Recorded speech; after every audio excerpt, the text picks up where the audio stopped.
Hello and welcome to another Create a Sim, Sims 4 video. I will be touching on one of my favorite animes, the Apothecary Diaries, and we will be trying to create Mao Mao. Um, One of the things that I love about the Apothecary Diaries is it's more of a mystery type anime, and the writing and the visuals of the anime are very, very well done. And if you haven't seen the Apothecary Diaries and you're watching this and you're interested in watching it, I would definitely recommend going and watching it. The first video or episode, rather, starts out with meeting Mao Mao and getting a little information about her, and learning that she's an apothecary. She likes to test medications on herself, even while injuring herself, in order to have some way of testing these medications. There is some kidnappings that are being done around town, and unfortunately, Mao Mao happens to get kidnapped. And later on, we come to find out that she's working in the Rare Palace, and she was sold off to work for some years in the Rare Palace, while the kidnappers are paid a little bit of um, a extra fee or extra amount for bringing in an additional individual who is supposed to be a family member to come and work in the Rare Palace. But as we go through watching the first episode, we watch as a birth and death of a prince, and we get introduced to eunuchs, as well as one eunuch who is described as a beautiful eunuch, which all of the ladies in the Rare Palace just are in love with. And we're also introduced to another maid that's working in the Rare Palace, who becomes Mao Mao's friend and a source of information. So, in the first episode, that source of information, through her friend Shaolan, lets her know that there were some issues where the princess and the prince were sick and they couldn't figure out what was going on. They call it the curse of the Rare Palace, where all of the babies would get sick and then pass. Well, Mao Mao took this as a way of finding out what, a bit of a mystery that she can unravel. So, out on her way to do some duty, she heard some commotion and was able to watch and see what was unraveling, and kind of got a sense or of what the issue could be with the babies. So she walks away, and she happens to walk past the beautiful eunuch and mumbles that she needs to find something to write with. Of course, this beautiful eunuch named Jinshi heard her. And later on, Mao Mao went to both locations in the middle of the night and snuck some information. One thing that I like to point out is that with Apothecary Diaries, even if you think it's a little detail, it's not a little detail. So a little bit of a spoiler, and I'm just going to pause for a little bit, because if you don't want to have any spoilers and you're still like not fully completely done with or up to date with all of the seasons in Apothecary Diaries, then you may not want to hear this. But on the first episode, we're introduced to one of the characters that come into the series much later on and have a larger plot, and we learn a little bit more about who this individual is, in relations to Lady Li Shu. That was Lady Liwa, not Lady Li Shu. Lady Liwa, and her role that she plays later on in the season. You get to know a little bit more about her, but she's also shows and appears in the first episode. But she's kind of like a background character that really didn't do much, but her actions actually played a huge role in the death of the first prince. Well, not the first prince, but the prince that died in the first episode. She was actually the individual who knocked the flower with the message written on it out of the window, and no one was able to see.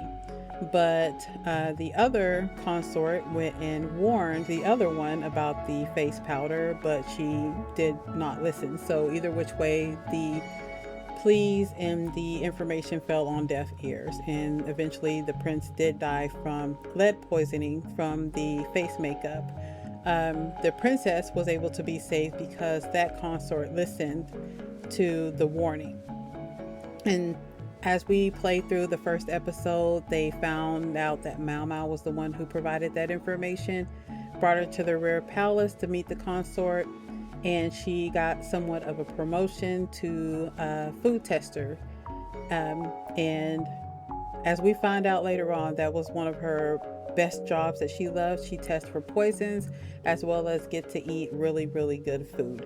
So even though she didn't want to have that more of a step up and more responsibility, she did enjoy her job as a food tester.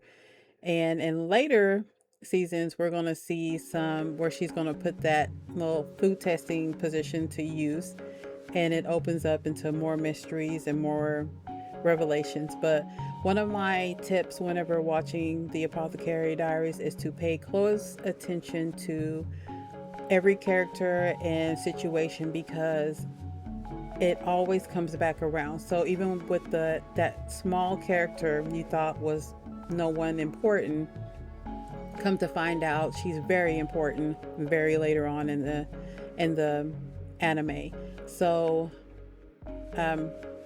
definitely pay close attention to any small things, any notes or descriptions of individuals or events, and because sometimes they do come back in later seasons and they play a huge role. And with the Apothecary Diaries, it's one of those series that is not episode by episode, even though it may seem like it is. Those episodes build up to a ending huge result, and it continues to go forward and forward. So kudos to the writer. Absolutely love her writing style, and her storytelling is magnificent. So enough yapping, and I'm gonna let you all watch as I attempt Mao Mao. So I'm gonna let you know that I failed completely. I did not like the way this Mao Mao came out. I got her color of her eyes wrong, and I didn't like just basically her all her look. So most definitely will be revisiting Mao Mao and correcting some of the things that I've seen that were wrong, and then possibly creating another or going through another probably outfit that they have as an option. Since all of my creative Sims, I normally just stick to their main outfits that they wear on a day-to-day basis. If they're one of the characters that wear the same outfit every single day. I know there are some anime characters that change their outfits. So this is one. She does wear her signature red top, and I'm sorry, green top and red bottoms. So it was kind of easy to find something that matched the color scheme, but I still wanted to have her actual clothing. And I did go out and do some searching and found some mods. So in the next video, I will be updating her outfit and her hair and some more things as well, with anything else that I may find later on as well. So stop enough talking there and let you get back to the video, and hope you enjoy.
Thank you so much for watching the video, and if you like, please subscribe to the channel and hit that notification button so that you can be notified every time I drop a video, and hope to see you back in the next one.